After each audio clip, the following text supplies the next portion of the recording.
Today, as we celebrate the feast of the presentation of the Lord, we also celebrate the World Day for consecrated persons, both those in the religious orders and the secular institutes.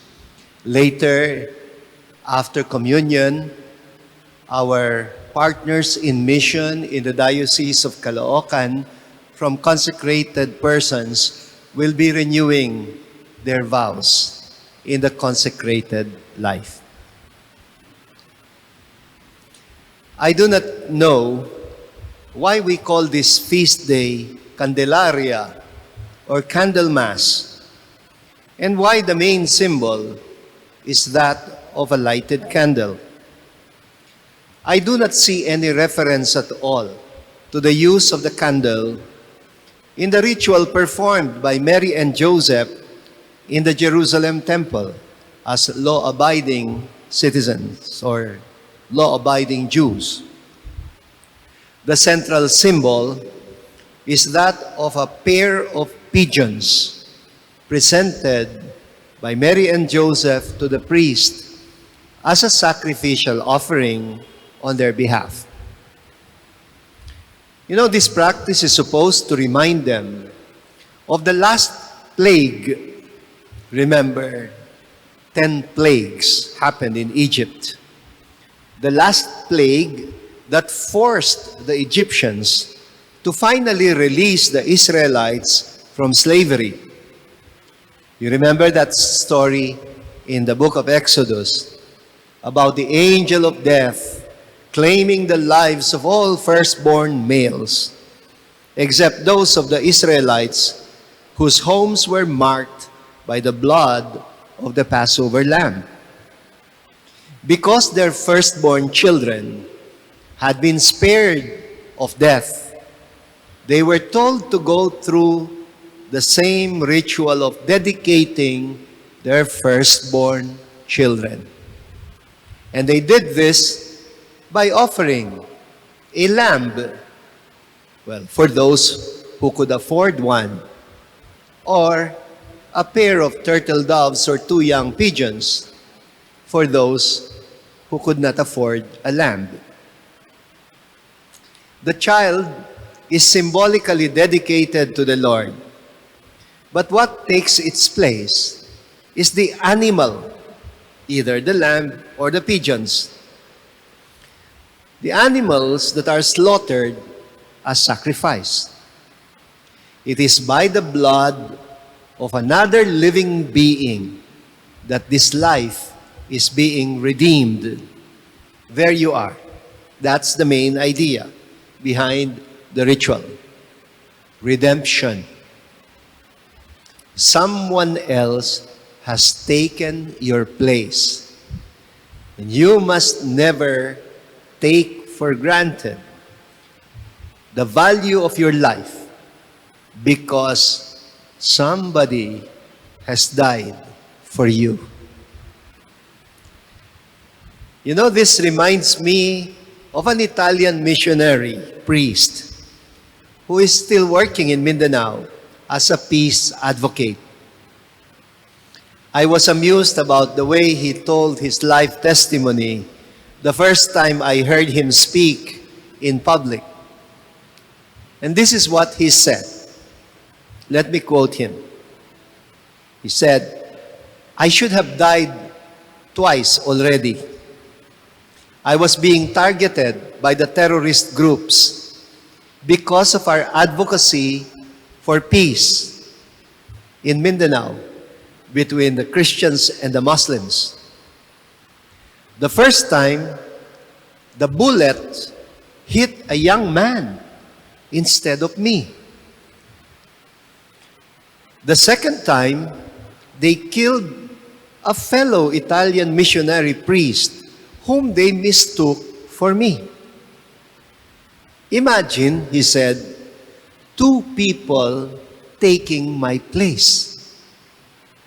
From then on, he said, "I have been more conscious of the value of my life and ministry as a gift, and that I should live my life with mission and purpose, if only to say, the two people who took my place did not die in vain. This, my dear brothers and sisters, is the original Jewish meaning of the presentation of the firstborn and the ritual of offering a lamb or a pigeons in the place of the firstborn. The ritual is actually a statement. Your life is precious. It is a gift. Live your life as a gift, never as a liability to the world. And the parents who make the offering are also supposed to remind themselves, this child does not belong to us. It belongs to God. Our mission is to let this child grow into a present, into God's gift for the world. And this happens to be the very theme of the year of mission, gifted to give. We can sort of reword it and say, redeemed. Redeemed in order to be ourselves instruments of redemption, participants in the redeeming work of the Lord. Well, now it makes sense to me why the symbol has to be that of the lighted candle. It should remind us that we are called to live like Christ. Christ, the light of the world. God's gift of light to the nations. And why a candle, you might ask? Well, because a candle has to endure burning in order to give light. A life that is lived only for oneself cannot be meaningful. Isn't that what we say in that song that we sing, Pananagutan? It is actually a quotation from Romans 14, verses 7 to 8. None of us lives for oneself, and none of us dies for oneself. For if we live for the Lord. And if we die for the Lord. And so then, whether we live or we die, we belong to the Lord. Is this true? Well, honestly, I must say, not always. Because there are indeed some people in this world who live only for themselves. But what an empty life that must be, to live only for yourself.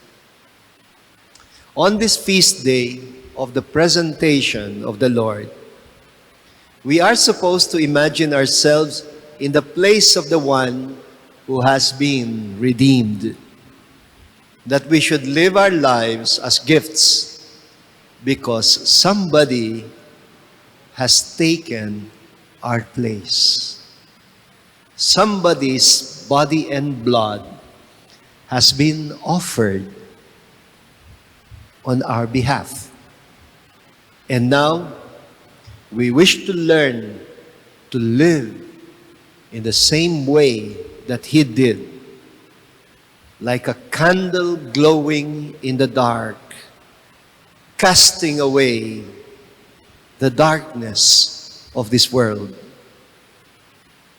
And we can only do this if, like a lighted candle, we endure burning,